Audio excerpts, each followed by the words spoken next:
In the land of Uz, there lived a man named Job. He was blameless, upright, and feared God. A man of truth, compassion, and reverence. Job turned away from evil in both action and thought. He had 7 sons, 3 daughters, and great wealth, 7,000 sheep, 3,000 camels, 500 yoke of oxen, and many servants. Among the people of the East, Job was the greatest. Every day he offered sacrifices to God on behalf of his children, just in case they had sinned in their hearts. His faith ran deep, not just in words but in the quiet moments when no one watched. Far above the earth, in the spiritual realm, a divine assembly gathered, and among them came the accuser, Satan. "Where have you come from?" asked the Lord. "From roaming the earth, going back and forth in it," Satan replied.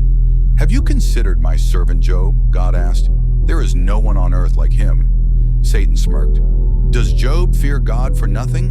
Haven't you placed a hedge around him, blessed everything he owns? But stretch out your hand, take it all away, and he will curse you to your face." "Very well," God said.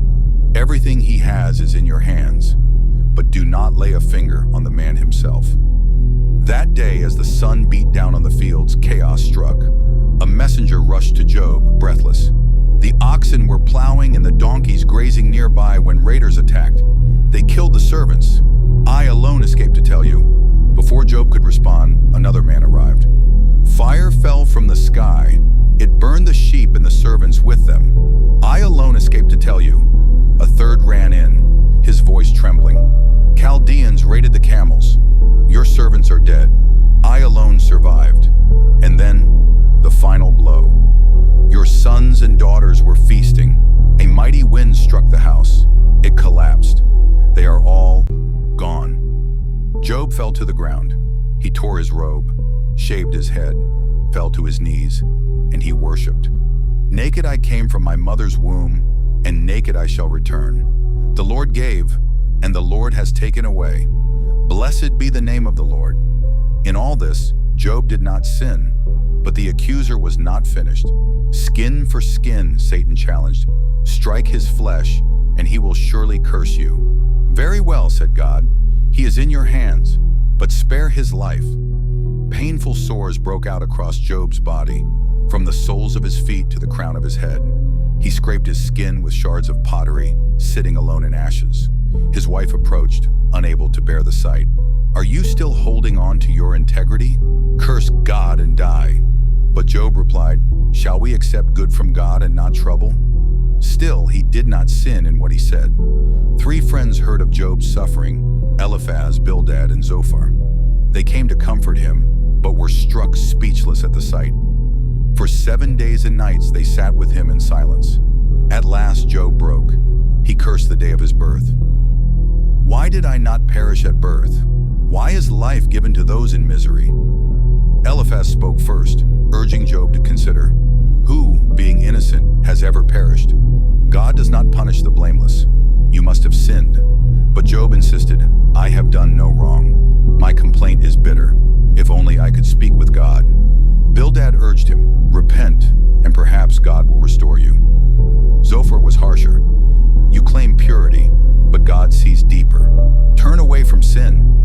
Job, worn and wounded, cried out, "Though he slay me, yet I will hope in him. But I want to understand why." His friends continued to accuse, and Job continued to defend. Then a young man named Elihu, silent until now, spoke up. "You question God's justice, Job, but who are we to understand all his ways? God is mighty, just, and speaks through dreams, storms, and suffering, even if we do not perceive it." Suddenly a whirlwind tore through the silence. A voice thundered from it. "Who is this that darkens counsel without knowledge? Where were you when I laid the earth's foundation? Can you bind the stars? Send lightning? Provide food for the lions?" Question after question rang out, not to shame Job, but to show the vastness of God's wisdom compared to man's limited understanding. Job trembled. "I spoke of things I did not understand, things too wonderful for me to know.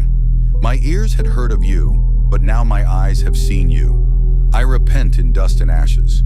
God rebuked the 3 friends, saying, "You have not spoken truth about me as my servant Job has. Then in mercy and grace, God restored Job's fortunes, double all he had before. He had more children, lived a long life, and saw 4 generations. Through pain, loss, and confusion, Job never fully understood the why, but he trusted the who. His suffering wasn't punishment, it was a platform for faith, for perseverance, and for the world to witness that true devotion isn't built on blessings, but on relationships. If this story moved you, inspired you, or deepened your faith, don't forget to like,